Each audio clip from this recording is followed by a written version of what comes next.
नमस्कार। भाजपा के 6 नेताओं ने पत्र लिखा। पत्र भारतीय जनता पार्टी के 4 बड़े नेताओं को लिखा गया और पत्र भारतीय जनता पार्टी के एक कद्दावर नेता के खिलाफ लिखा गया।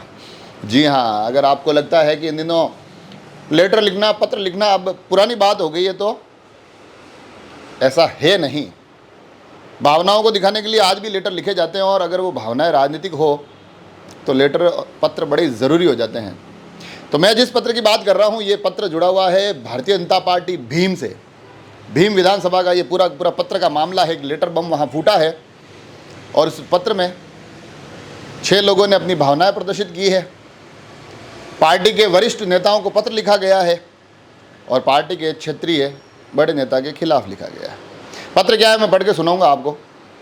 किसने लिखा है वो भी बताऊंगा, किसको लिखा है वो भी बताऊंगा, कब लिखा है वो बताऊंगा, किसके खिलाफ लिखा है वो भी बताऊंगा। मगर पत्र आप तक पहुंचाऊं उससे पहले ये बात पहुंचाना ज़रूरी है कि ये जो सारी बातें होती हैं ना चुनाव की भागदौड़ के बीच, कि हम सब एक हैं, हम सब साथ हैं, पार्टी का जो भी आदेश होगा उसकी सर्वमान्य पालना होगी, मगर ये सब मेरे को ऐसा लगता है कि जनता के लिए, पत्रकारों के लिए है। पर्दे के पीछे पार्टी में उठाफटक चलती रहती है। हालांकि उठाफटक सब जगह है, भारतीय जनता पार्टी में इन दिनों वैसे भी एक अलग ही उठाफटक का दौर चल रहा है। मगर आज बात भीम की करेंगे क्योंकि लेटर वहीं पर लिखा गया है। तो जो पत्र लिखा गया है वो 6 नेताओं ने लिखा है। वो नेताओं के नाम मैं आप तक पहुंचाता हूं। बाकायदा साइन वाइन होके बिल्कुल परफेक्ट परफॉर्मे में लेटर गया है दिनांक 24/9/2023 को। और नाम लिखे हुए हैं हुक्म सिंह आपावत, पूर्व प्रदेश प्रतिनिधि। उनके बाद अगला नाम आता है मोती सिंह रावत, जो वर्तमान में जिलाध्यक्ष है किसान मोर्चा के। फिर एक महत्वपूर्ण नाम अजय सोनी, पिछली बार निर्दलीय लड़े थे, 36,000 वोट लेके गए थे, इस बार भी दावेदारी की दौड़ में है। उसके बाद नाम आता है कुलदीप सिंह ताल, प्रधान प्रतिनिधि, इनकी धर्मपत्नी कल्पना कुंवर अभी प्रधान है। फिर आता है ओंकार सिंह रावत और आखिरी नंद किशोर सिंह रावत।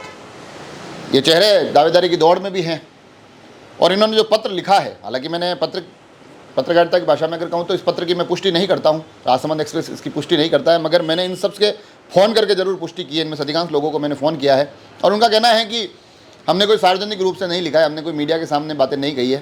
पार्टी के पटल पर बात रखने का सबको हक है, हमने भी पार्टी के पटल पर ही अपनी बात रखी है। तो हमारी पार्टी की भीतरी मामला है, तो ये बिल्कुल हमने पार्टी के समक्ष अपनी भावनाएं रखी है, इसमें कुछ गलत नहीं है। भावनाएं रखने का अधिकार सबको है, तो ये इनका कहना था। तो इससे ये पुष्टि तो होती है कि भावनाएं रखी गई है इस पत्र के माध्यम से। अब किसको लिखा गया है, तो जो लिखा गया है उसमें यह है कि ऊपर लिखा हुआ है सेवा में श्रीमान।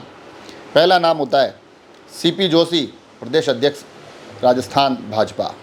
दूसरा नाम होता है श्रीमान चंद्रशेखर, संगठन महामंत्री भारतीय जनता पार्टी राजस्थान। श्रीमती दिया कुमारी, प्रदेश महामंत्री और सांसद। और आखिरी नाम श्रीमान दामोदर अग्रवाल, महामंत्री भारतीय जनता पार्टी राजस्थान। ये 4 नाम। और जो विषय लिखा हुआ है, विषय में लिखा हुआ है कि विधानसभा क्षेत्र 173 भीम, जिला राजसमंद में पार्टी उम्मीदवारी के संबंध में। अभी उम्मीदवारी के संबंध में होता तो शायद मेरे को पढ़ने की जरूरत नहीं होती, उम्मीदवारी सभी लोग कर ही रहे, मगर उम्मीदवारी के संबंध में कुछ विशेष बातें कही गई है, वो मैं आप तक पहुंचा रहा हूँ। पत्र महोदय जी से शुरू होता है और धन्यवाद तक ख़त्म होता है। उसके बीच की जो बातें हैं वो ऐसा लगता है कि एक राजनीतिक जो उठापटक चल रही है उसको बड़े स्पष्ट रूप से आप तक पहुंचाता है। निवेदन है कि विधानसभा क्षेत्र 173 भीम, जिला राजसमंद में गत 4 विधानसभा चुनाव में श्री हरि सिंह रावत को पार्टी सिंबल दिया गया था। आने वाले विधानसभा चुनाव वर्ष 2023 में हम पार्टी सदस्यों में से किसी भी व्यक्ति को पार्टी सिंबल दिया जाता है तो हम तन मन धन से एक दूसरे के साथ है।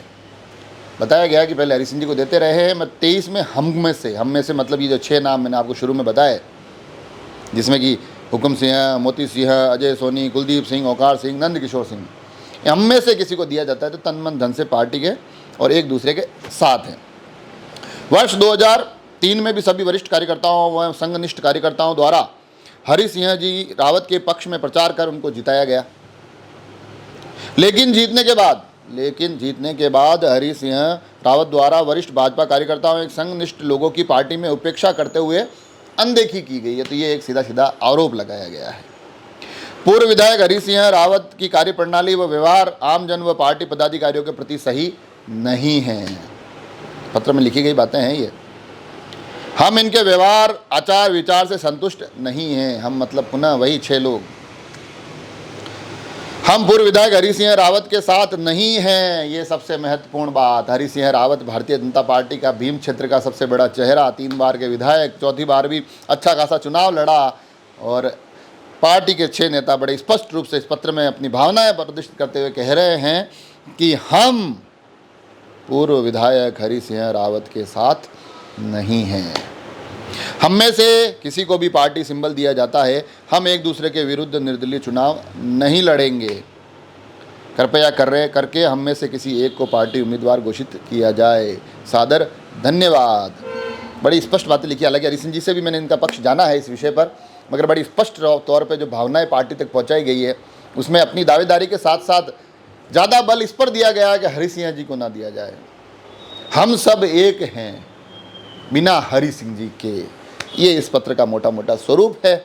ये वहाँ की राजनीतिक जो पर्दे के पीछे की उठापटक है, ये उसका स्वरूप है। और इस पर हरि सिंह जी से ही बात की। हालांकि मैंने इन लोगों से बात की तो मैंने जैसे शुरू में बताई दिया कि इन्होंने कहा है कि हम अपनी भावनाएं रखने का सभी को हक है। हम भी अपना प्रतिनिधित्व चाहते हैं और अपनी भावनाएं पार्टी के सामने रखी है, हमने मीडिया के सामने नहीं रखी है। तो ये पार्टी के पटल पर रखी हुई बात है और इसका हक सभी को है, इसका अधिकार सभी को है। जब हरि सिंह जी से मैंने बात की तो हरि सिंह जी का कहना था कि बिल्कुल ऐसे पत्र की सूचना मुझ तक भी है और अगर ऐसा पत्र लिखा गया है तो ये पार्टी की रीति और नीति के खिलाफ है। भारतीय जनता पार्टी कभी इस प्रकार से संगठन से इतर जाकर, संगठन से परे जाकर कोई बात नहीं कहती है, नहीं सुनती है। साथ ही उन्होंने कहा है कि हर एक व्यक्ति को दावेदारी करने का हक है, मुझे भी है, उनको भी है। मैं अपनी दावेदारी करूंगा, मैं ये नहीं कहूँगा कि उनकी दावेदारी को खारिज कर दिया जाए, मैं उनके साथ नहीं हूँ। तो फिर ऐसी स्थिति में किसी और को भी अपनी दावेदारी मजबूत करनी चाहिए बनस्पत इस बात के कि वो ये कहे कि इनको मत दीजिए, इनको मत दीजिए। ये पार्टी के लिए अच्छा नहीं है। साथ ही उन्होंने एक पंक्ति और जोड़ी अपनी उस पूरी की पूरी जो ये स्पष्टीकरण दे रहे थे, अपनी जो भावनाएं रख रहे थे। उन्होंने कहा है कि ये जो 6 नाम है ना, ये सिर्फ 6 नाम नहीं है। वो कह रहे हैं ये षड्यंत्र है और षड्यंत्र में पर्दे के पीछे कुछ और खिलाड़ी भी हो सकते हैं।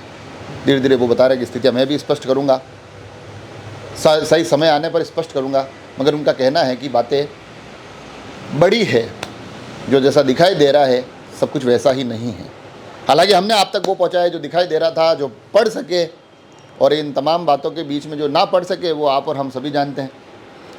खैर, मैं बार बार कोशिश करता हूँ कि इन राजनीतिक तमाम अलग अलग दृष्टिकोण से जो चीज़ें मेरे सामने आती है वो आप तक पहुँचाता रहूँ। 7 दावेदारों से सीधा सीधा ये कनेक्शन जुड़ा हुआ था, 6 लिखने वाले, 1 जिनके खिलाफ लिखा गया है।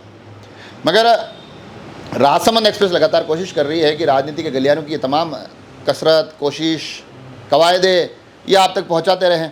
भीम का ये लेटर बम भी आप तक पहुंचाया है। अब ये लेटर बम किस तरह से फूटता है, इसको लेकर क्या प्रतिक्रिया होती है, वो भी देखने वाली बात होगी। आप अपनी भावनाएं मुझ तक भी भेज सकते हैं। मगर मेरा भी एक आग्रह है कि आपको लगता है कि कहीं हम थोड़ा बहुत ठीक ठाक चीज़ें आप तक पहुँचा रहे हैं, सही तरीके से राजनीतिक कवायदे आप तक पहुँचा रहे हैं, चैनल को सब्सक्राइब जरूर कर लीजिए। और विशेष तौर पर क्योंकि भीम देवगढ़ से जुड़ा हुआ मामला है तो आप लोगों से आग्रह है कि और भी उधर क्षेत्र की खबरें आएगी, थोड़ा बेहतर तरीके से आएगी, तो आपका स्नेह और समर्थन मिले। सब्सक्राइब करने में कोई हर्ज नहीं है।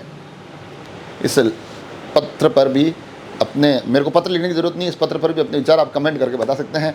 जुड़े रहें राजसमंद एक्सप्रेस से। धन्यवाद।